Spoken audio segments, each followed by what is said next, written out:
Hello, once again, this is Brother Teacher. Eddie Long, Bishop Eddie Long, has passed away. About 4 days ago,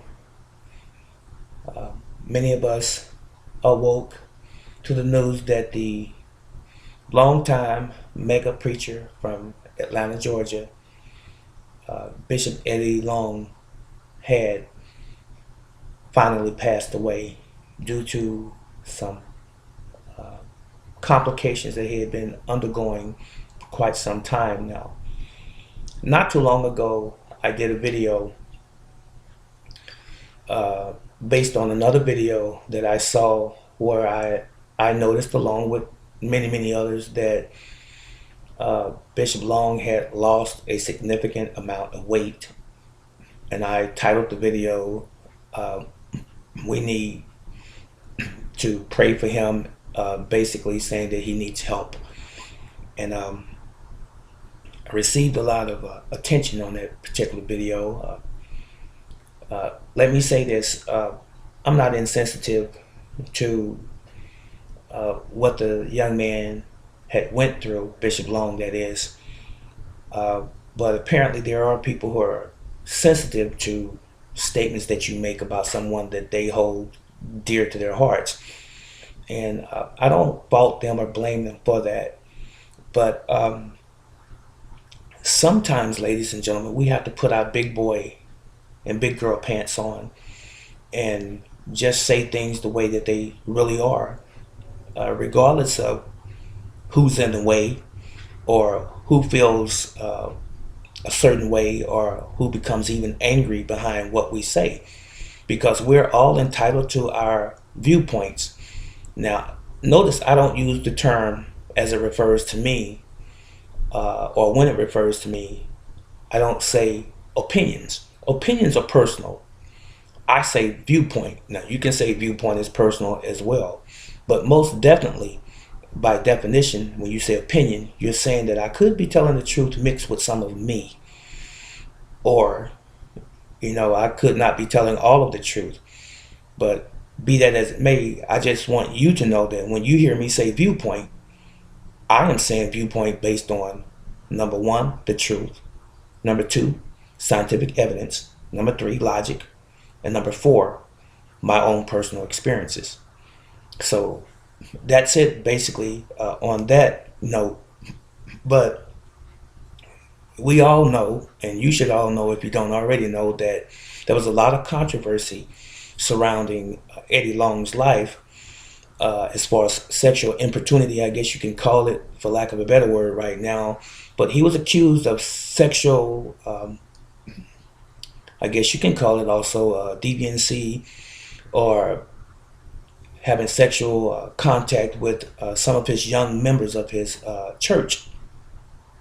And 4 or 5 of them came up and they were interviewed not only locally but interviewed on CNN, on national news, and they basically had their, I guess you can say,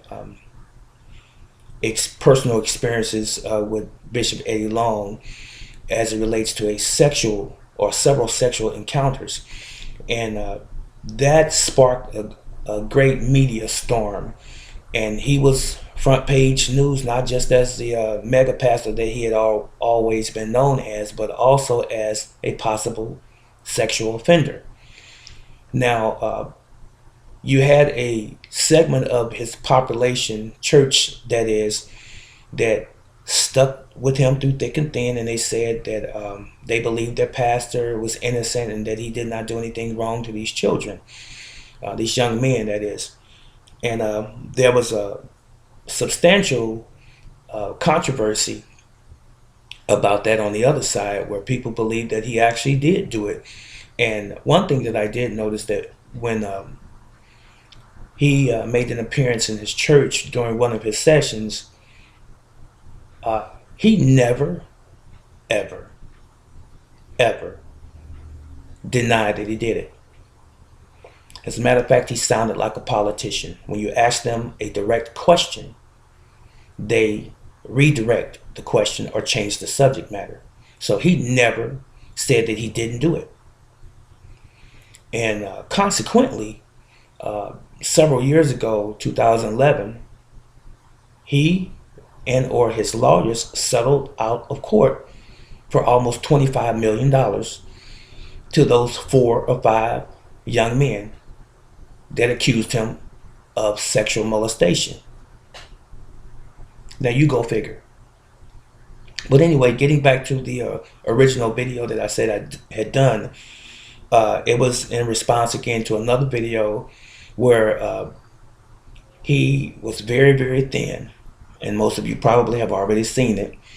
And he was saying that he was working out, trying to get in shape, and then there were people who made the statement that he had possibly been on steroids, and he stopped taking steroids, and that's why he lost that substantial amount of weight. And I was saying to myself that he looked sick, he looked ill, and I was not the only one. There were many, many other people who said the same thing. And then there were people who said he may have even had HIV or even AIDS, more appropriately. And it went on from there. Anyway, as the months passed by, he eventually came back or resurfaced, and he made some declarations about God was healing him, and that he was going to be stronger, and the church was going to be better than it ever was, and so on and so forth. So just to put it in a nutshell, 4 or 5 days ago, on Saturday, more specifically, today is the 18th of January 2017, the news came out that he passed away. It's always saddening and unfortunate when people die, but death is a process that we all must undergo. Howbeit, I said in my title that it basically was going to happen. He finally died. He was going to die. I knew and I felt, and I'm not saying that I'm clairvoyant or anything of that nature. I said that he was ill, and there have been people trying to defend his position, so to speak, and saying that he was recovering well and all this type of thing. And then it came out even earlier than that, saying that he had some form of cancer, and he was in the 4th stage of cancer. Well, that's neither here nor there. The point is, the man passed away, and he passed away from some form of cancer. I know there's a lot of people out there that love the man, and I love all people, all human beings. So I'm not beating up on Bishop Long because I didn't know him, but I am saying this. There's a couple things that we must remember in our lives, all of us who are grown and who call ourselves grown or adults. And one of the things is to stop looking at things through rosy colored glasses and start seeing things the way they really are, and stop living in this bubble where just because something is close to you or someone is close to you, that you don't see any potential wrong in that individual, or that they can't do wrong. I don't care how long your relationship has been with that individual. People are human and they can do wrong. Not necessarily saying that all of them will, but many of us, as life has proven to us, have done wrong and have harmed other human beings on some level or another. Now, in this particular case, the point I'm making is this. Bishop Eddie Long was accused of molesting several young men, and there were some that didn't even come out. But anyway, he was accused of it. He never publicly said that he didn't do it. Okay, that's number one. And number two, you settle out of court for almost $25 million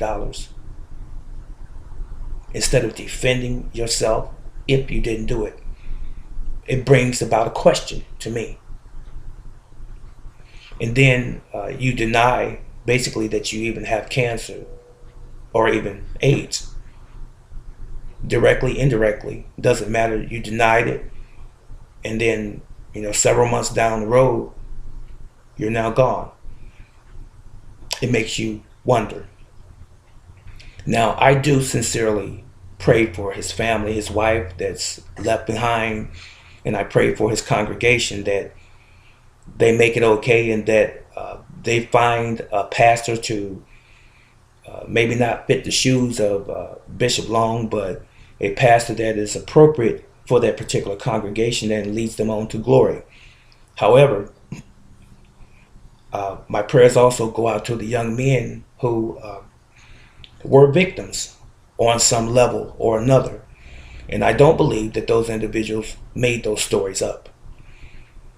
And I don't believe that they would make it up and then a person being completely innocent would settle out of court for that much money, for almost $25 million. So there was something that went on, and only Bishop Long knew, and those young men really knew it for real. But before I close, I just wanted to touch on this one viewer of my video.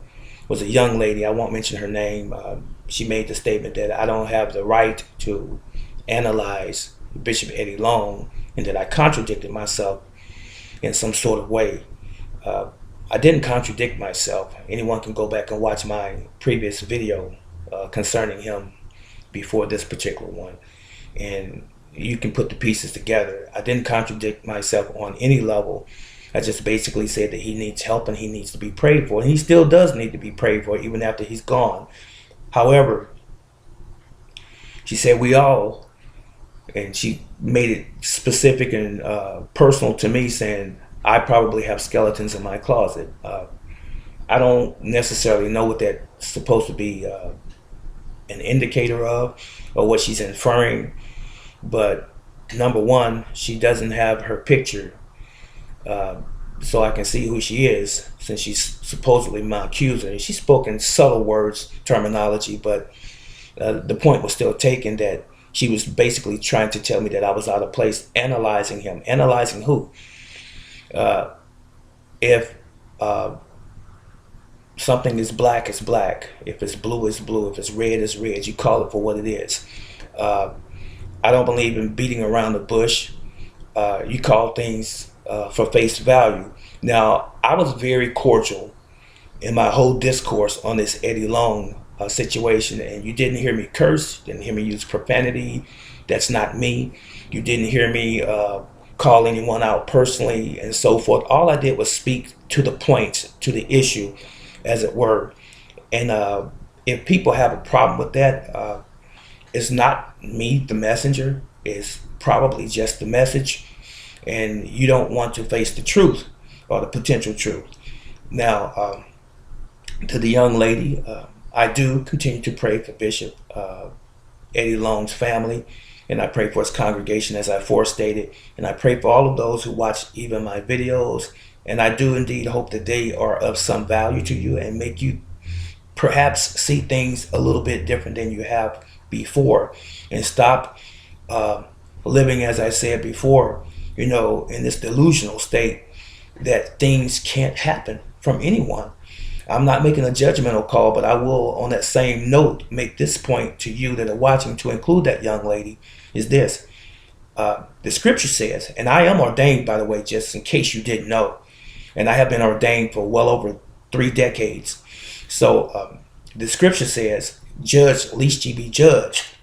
And it also makes reference to the point when you're judging someone, or don't judge someone when you might have a beam or a mote in your own eye. In other words, you might be in the way. And even Yeshua, or Jesus, made the statement when the men were trying to persecute the woman, and he asked them, which of you is without sin, let them cast the first stone.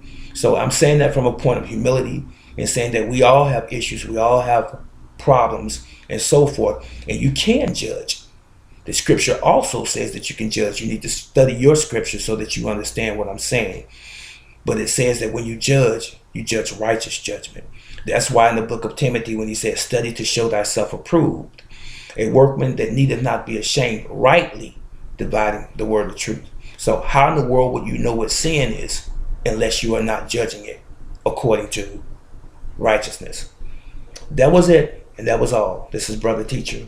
Yahweh love you, as I always say, and I love you, and I'll see you in the next video. So long.